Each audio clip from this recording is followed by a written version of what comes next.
The Only Thing We Learn by C.M. Kornbluth. Originally published in the July 1949 issue of Startling Stories magazine. Republished in multiple anthologies including Big Book of Science Fiction in 1950, The Shape of Things in 1965, a Portuguese one in 1968, and The Great Science Fiction Stories, Volume 11, 1949, in 1978. Appearances and collections of the author's stories include The Marching Morons and Other Famous Science Fiction Stories in 1959, Best Science Fiction Stories of C.M. Kornbluth in 1968, The Best of C.M. Kornbluth in 1976, and His Share of Glory in 1997. Read by Darrell T. Smith II for my channel, Quasar Spectra. The Only Thing We Learn. The professor, though he did not know the actor's phrase for it, was counting the house, peering through a spy hole in the door through which he would in a moment appear before the class. He was pleased with what he saw. Tier after tier of young people, ready with notebooks and styli, chattering tentatively, glancing at the door against which his nose was flattened, waiting for the pleasant interlude known as Archaeoliterature 203 to begin. The professor stepped back, smoothed his tunic, crooked 4 books on his left elbow, and made his entrance. 4 swift strides brought him to the lectern, and for the 1000th odd time he impassively swept the lecture hall with his gaze. Then he gave a wry little smile. Inside, for the 1000th odd time, he was nagged by the irritable little thought that the lectern really ought to be a foot or so higher. The irritation did not show. He was out to win the audience, and he did. A dead silence, the supreme tribute, gratified him. Imperceptibly, the lights of the lecture hall began to dim and the light on the lectern to brighten. He spoke.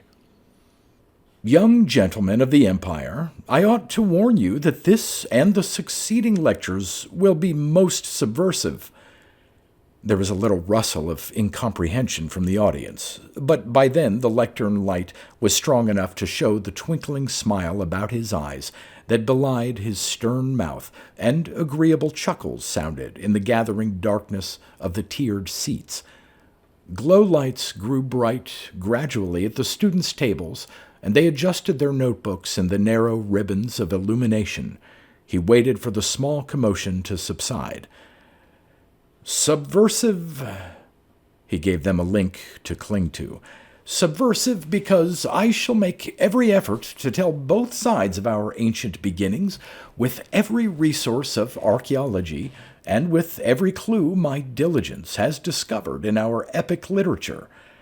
There were 2 sides, you know, difficult though it may be to believe that if we judge by the old epic alone, such epics as the noble and tempestuous Chant of Remd, the remaining fragments of Krall's Voyage, or the gory and rather out-of-date Battle for the 10 Suns.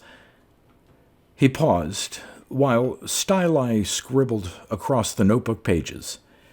The Middle Epic is marked, however, by what I might call the rediscovered ethos. From his voice, every student knew that that phrase, surer than death and taxes, would appear on an examination paper. The styli scribbled.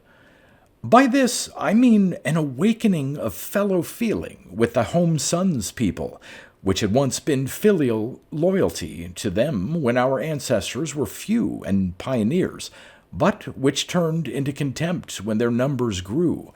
The Middle Epic writers did not despise the Home Sons people, as did the bards of the Old Epic.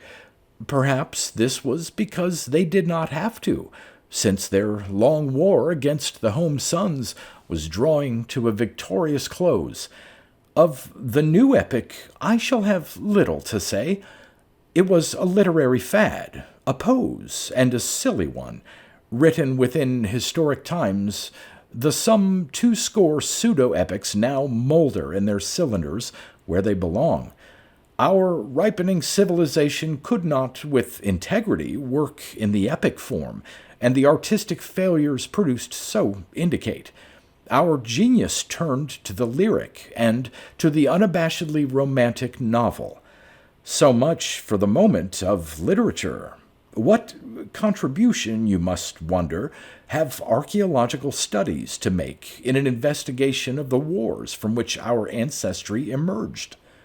Archaeology offers 1. A check in historical matter in the epics, confirming or denying. 2. It provides evidence glossed over in the epics for artistic or patriotic reasons. 3. It provides evidence which has been lost owing to the fragmentary nature of some of the early epics. All this he fired at them crisply, enjoying himself. Let them not think him a dreamy litterateur, nor worse, a flat precisionist, but let them be always a little off balance before him, never knowing what came next, and often wondering, in class and out. The styli paused after heading 3. We shall examine first, by our archaeoliterary technique, the second book of the Chant of Remd.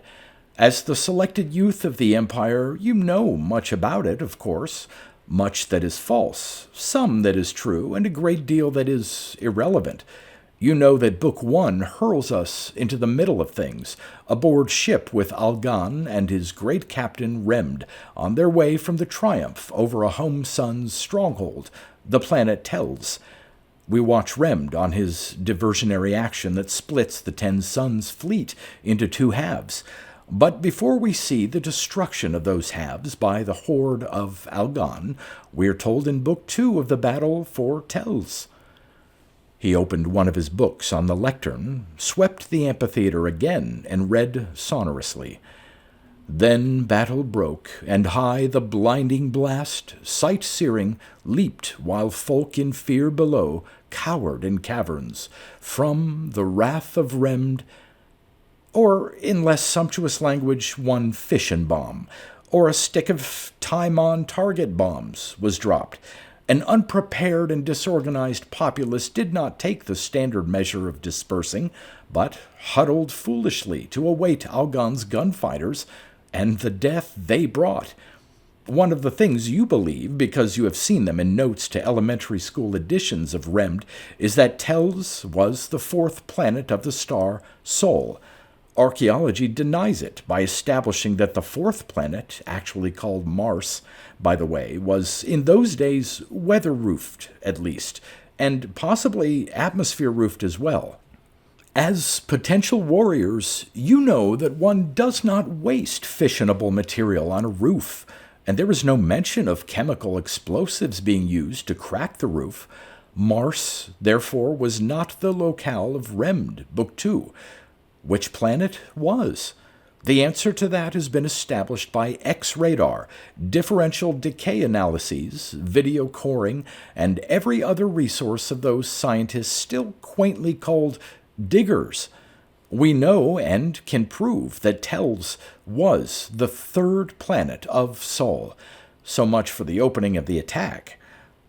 Let us jump to Canto 3, the storming of the dynastic palace. Imperial purple wore they, fresh from the feast, grossly gorged, they sought to slay, and so on. Now, as I warned you, Remd is of the old epic and makes no pretense at fairness. The unorganized huddling of Tels's population was read as cowardice instead of poor ARP. The same is true of the 3rd canto.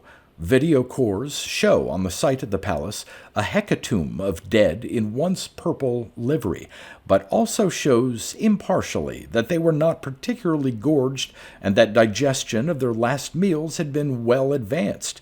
They didn't give such a bad accounting of themselves either.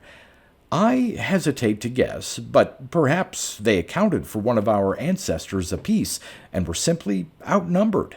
The study is not complete. That much we know. The professor saw they were tiring of the terse scientist and shifted gears. But if the veil of time were rent that shrouds the years between us and the home sun's people, how much more would we learn? Would we despise the home sun's people as our frontiersmen ancestors did? Or would we cry, "This is our spiritual home, this world of rank and order, this world of formal verse and exquisitely patterned arts"? If the veil of time were rent, we can try to rend it. Wing Commander Aris heard the clear jangle of the radar net alarm as he was dreaming about a fish. Struggling out of his too-deep, too-soft bed, he stepped into a purple singlet, buckled on his Sam Brown belt with its holstered .45 automatic, and tried to read the radar screen. Whatever had set it off was either too small or too distant to register on the 5-inch CRT. He rang for his aide and checked his appearance in a wall mirror while waiting. His space tan was beginning to fade, he saw, and made a mental note to get it renewed at the parlor. He stepped into the corridor as Evan, his aide, trotted up. Younger, browner, thinner, but the same officer type that made the service what it was, Eris thought with satisfaction. Evan gave him a bone-cracking salute, which he returned. They set off for the elevator that whisked them down to a large, chilly, dark underground room where faces were greenly lit by radar screens and the lights of plotting tables. Somebody yelled, "Attention!" and the techs snapped. He gave them "at ease" and took the brisk salute of the senior tech, who reported to him in flat machine gun delivery. "Object becoming visible on primary screen, sir." He studied the 60-inch disc for several seconds before he spotted the intercepted particle. It was coming in fast from zenith, growing while he watched. "Assuming it's now traveling at maximum, how long will it be before it's within striking range?" he asked the tech. 7 hours, sir. The interceptors at Idlewild altered?" "Yes, sir." Aris turned on a phone that connected with interception. The boy at interception knew the fact that appeared on its screen and was already capped with a crash helmet. "Go ahead and take him, Ephred," said the wing commander. "Yes, sir," and a punctilious salute, the boy's pleasure plain at being known by name and a great deal more at being on the way to a fight that might be first class. Aris cut him off before the boy could detect a smile that was forming on his face. He turned from the pale lunar glow of the 60-incher to enjoy it. Those kids, when every meteor was an invading dreadnought, when every ragged scouting ship from the rebels was an armada. He watched Ephred's squadron soar off on the screen, and then he retreated to a darker corner. This was his post until the meteor or scout or whatever it was got taken care of. Evan joined him, and they silently studied the smooth, disciplined functioning of the plot room, Aris with satisfaction, and Evan doubtless with the same.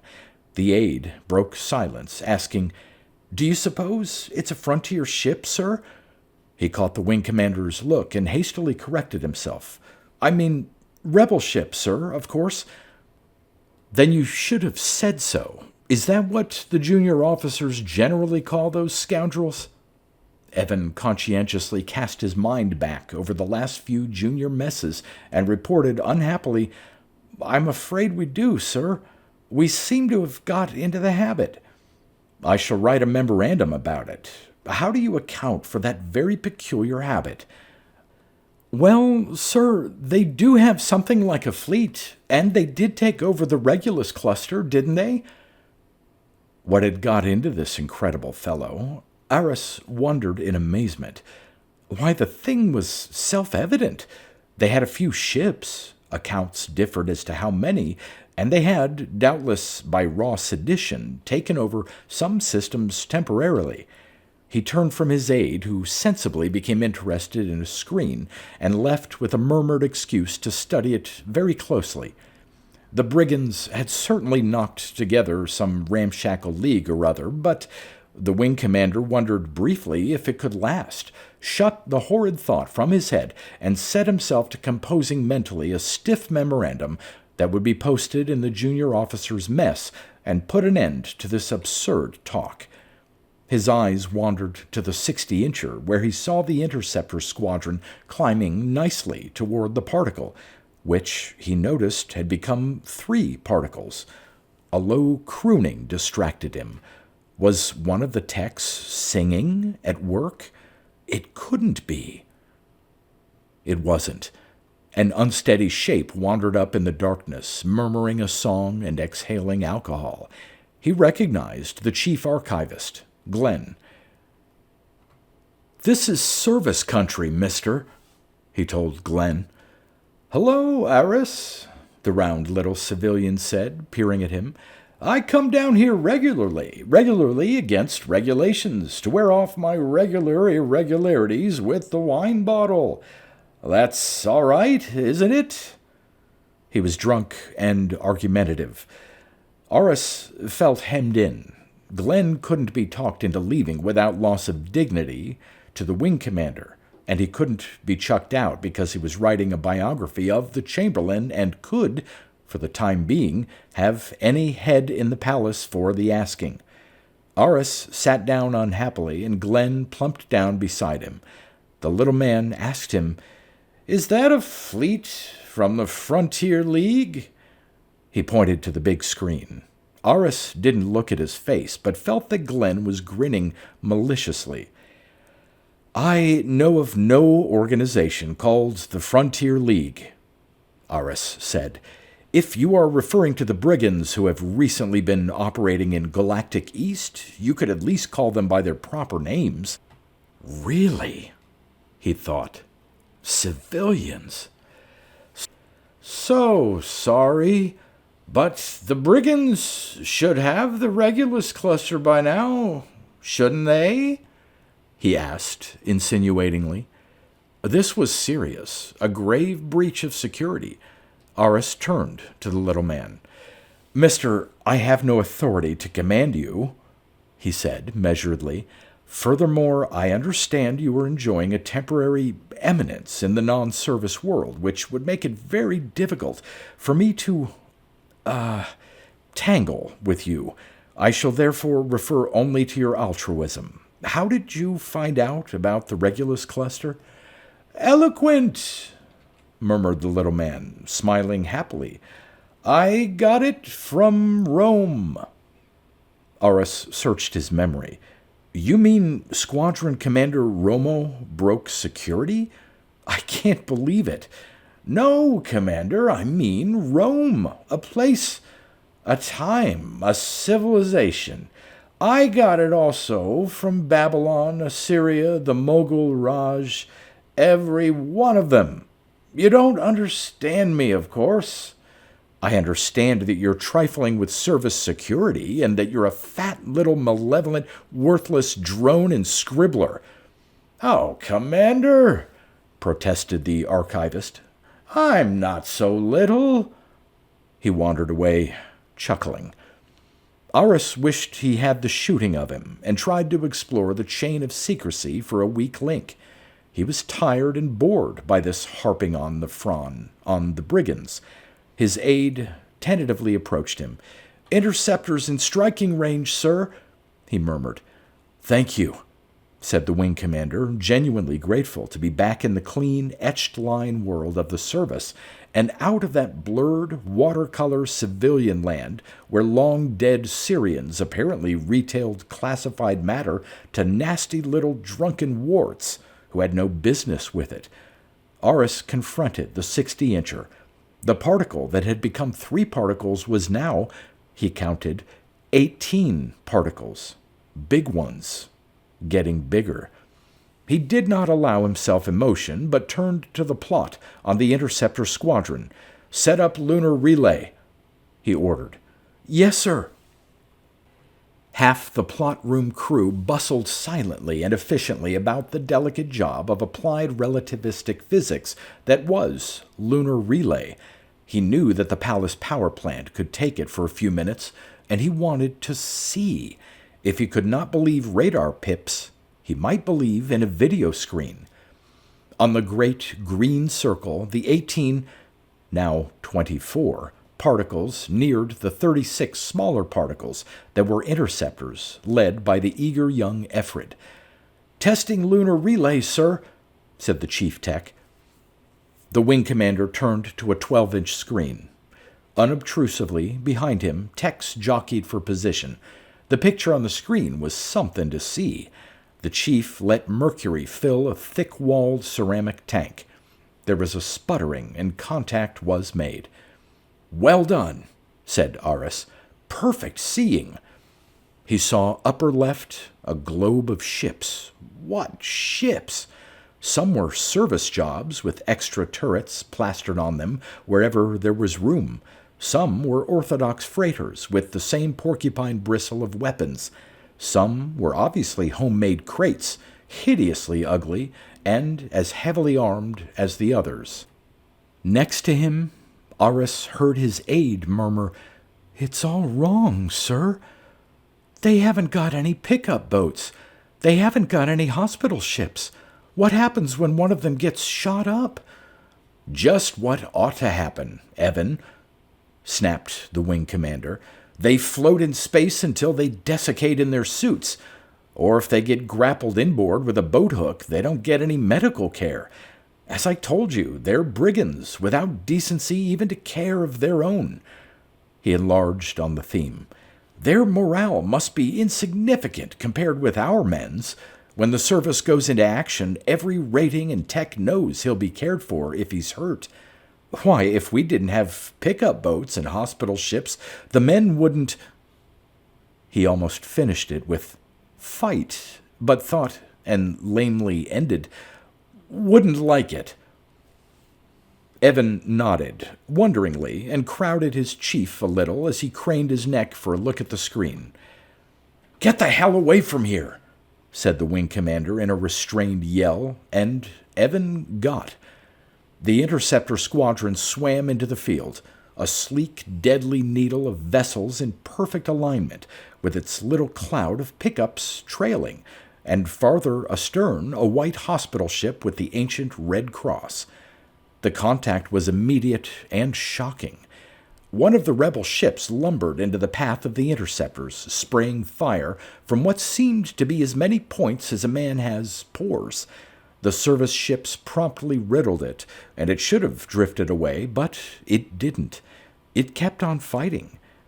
It rammed an interceptor with a crunch that must have killed every man before the first bulwark. But aft of the bulwark, the ship kept fighting. It took a torpedo port side, and its plumbing drifted through space in a tangle. Still, the starboard side kept squirting fire. Isolated weapon blisters fought on while they were obviously cut off from the rest of the ship. It was a pounded tangle of wreckage, and it had destroyed 2 interceptors, crippled 2 more, and kept fighting. Finally, it drifted away under feeble jets of power. 2 more of the fantastic rebel fleet wandered into action, but the wing commander's horrified eyes were on the first pile of scrap. It was going somewhere. The ship neared the thin-skinned, unarmored, gleaming hospital vessel, rammed it amidships, square in one of the Red Crosses, and then blew itself up, apparently with everything left in its powder magazine, taking the hospital ship with it. The sickened wing commander would never have recognized what he had seen, as it was told in a later version. Thus: "The crushing course they took, and nobly knew their death undaunted by heroic blast. The hospital's host they dragged to doom. Hail, men without mercy from the far frontier." Lunar relay flickered out as overloaded fuses flashed into vapor. Aris distractedly paced back to the dark corner and sank into a chair. "I'm sorry," said the voice of Glenn next to him, sounding quite sincere. "No doubt it was quite a shock to you." "Not to you?" asked Aris bitterly. "Not to me," Then how did they do it? The wing commander asked the civilian in a low, desperate whisper. They don't even wear 45s. Intelligence says their enlisted men have hit their officers and got away with it. They elect ship captains. Glenn, what does it all mean? It means, said the fat little man with a timbre of doom in his voice, that they've returned. They always have. They always will. You see, Commander, there is always somewhere a wealthy, powerful city or nation or world. In it are those whose blood is not right for a wealthy, powerful place. They must seek danger and overcome it. So they go out on the marshes, in the desert, on the tundra, the planets, or the stars. Being strong, they grow stronger by fighting the tundra, the planets, or the stars. They change. They sing new songs. They know new heroes. And then one day they return to their old home. They return to the wealthy, powerful city or nation or world. They fight its guardians as they fought the tundra, the planets, or the stars, a way that strikes terror to the heart. Then they sack the city, nation, or world and sing great, ringing sagas of their deeds. They always have. Doubtless, they always will. But what shall we do? We shall cower, I suppose, beneath the bombs they drop on us, and we shall die, some bravely, some not, defending the palace within a very few hours. But you will have your revenge. How? Asked the wing commander with haunted eyes. The fat little man giggled and whispered in the officer's ear. Aris irritably shrugged it off as a bad joke. He didn't believe it, as he died, drilled through the chest, a few hours later by one of Algon's gunfighters. He believed it even less. The professor's lecture was drawing to a close. There was time for only one more joke to send his students away happy. He was about to spring it when a messenger handed him 2 slips of paper. He raged inwardly at his ruined exit and poisonously read from them. I have been asked to make 2 announcements. One, a bulletin from General Slegg's force. He reports that the so-called Outland insurrection is being brought under control, and that there is no cause for alarm. 2, the gentlemen who are members of the SOTC will please report to the armory at 1375 hours, whatever that may mean, for blaster inception. The class is dismissed. Petulantly, he swept from the lectern and through the door.